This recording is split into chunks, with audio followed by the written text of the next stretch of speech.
In the city of Silvern, where knowledge was currency and wisdom was worshipped, there stood a library that was not a building, but a living thing. It was called the Viridian Athenaeum, a colossal, ancient tree whose branches held not leaves, but rooms, countless reading chambers, study nooks, and archive pods that glowed like lanterns against the dusk. Its roots delved deep into the heart of the world, and it was said they drank from underground rivers of forgotten lore. The head librarian was an old woman named Alara.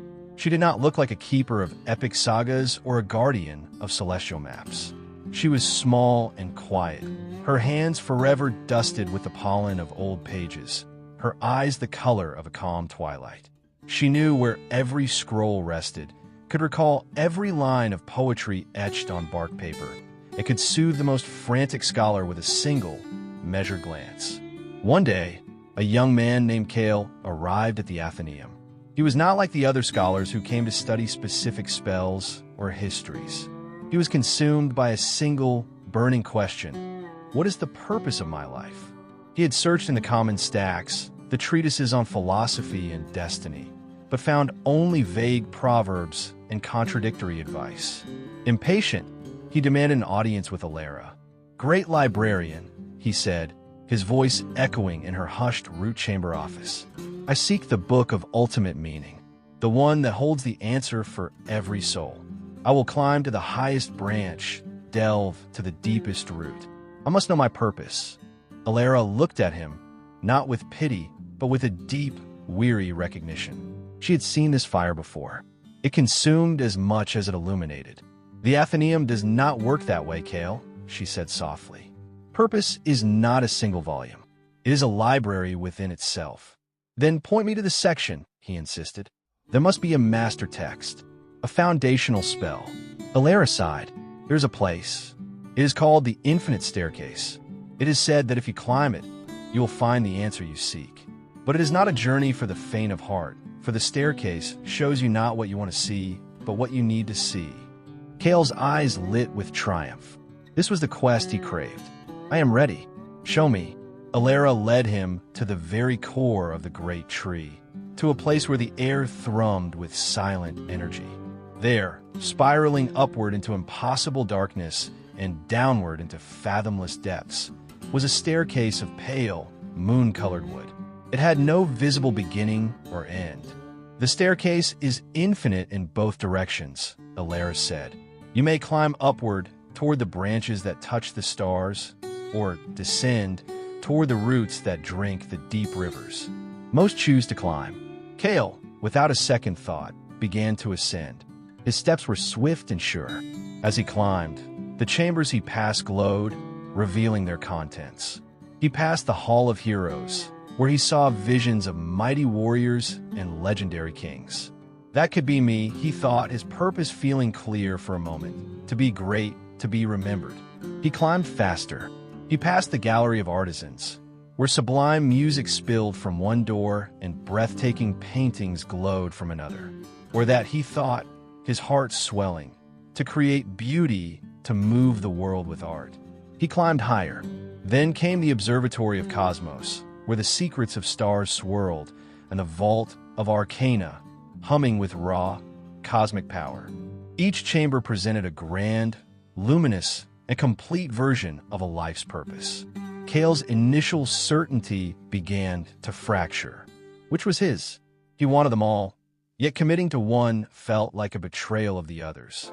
The higher he climbed, the more frantic he became, rushing past doors now, the visions blurring into a cacophony of potential greatness that felt less like inspiration and more like a prison of choice. He climbed for what felt like days. His body ached. His mind was a whirlwind of unclaimed destinies. He was no closer to an answer. He looked up. The staircase stretched forever. He looked down. It fell away into darkness. A profound, chilling emptiness filled him. The grandeur of the possibilities had hollowed him out. He was exhausted, despairing, and utterly lost. Then, he remembered Alara's words, in both directions. With nothing left to lose, he turned and began to descend. The journey down was longer and quieter. The glowing chambers here were subtler, their light a softer gold. He passed the room of gentle hands, where healers mended not just bodies but sorrow.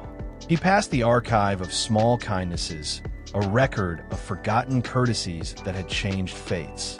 He saw the grove of steadfast things, gardeners tending resilient plants, bridgekeepers maintaining ancient, humble crossings.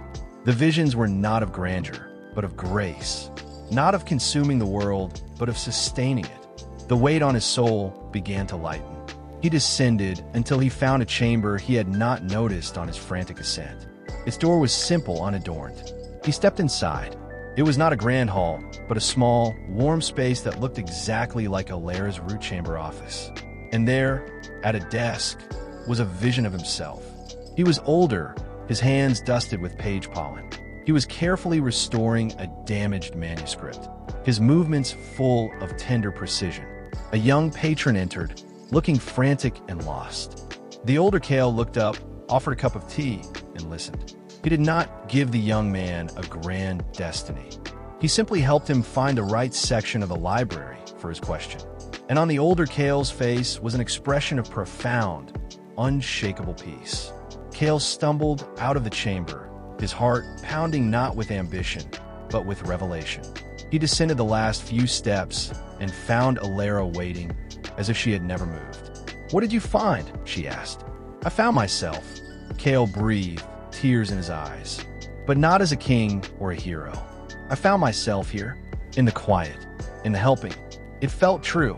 Alara nodded. "The infinite staircase does not hold a book with your name and title, Kael. It is a mirror. Climbing upward shows you all the purposes you could aspire to, the loud, world-shaping ones. But descending, that shows you the purpose that resonates from within, the one that fits not the shape of your ambitions, but the shape of your soul.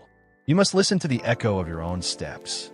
The great life lesson is this: we spend our lives climbing the infinite staircase, chasing promotions, accolades, grand achievements, the loud, visible purposes society applauds. In doing so, we often pass right by the quiet, unadorned door that holds our true peace. Purpose is rarely a single, blinding revelation at the peak. It is most often found in the gentle descent back to your essential self, in the work that feels not like shouting at the world, but like whispering back to it in a language only you and it understand. It is in the small, sacred space where your deepest nature meets a need in the world, not with a clash of cymbals, but with the soft, steady rhythm of a heartbeat. Do not just climb, have the courage to descend, and listen to the echo of your own soul in the quiet. Your true purpose is not what you reach for, but what you return to.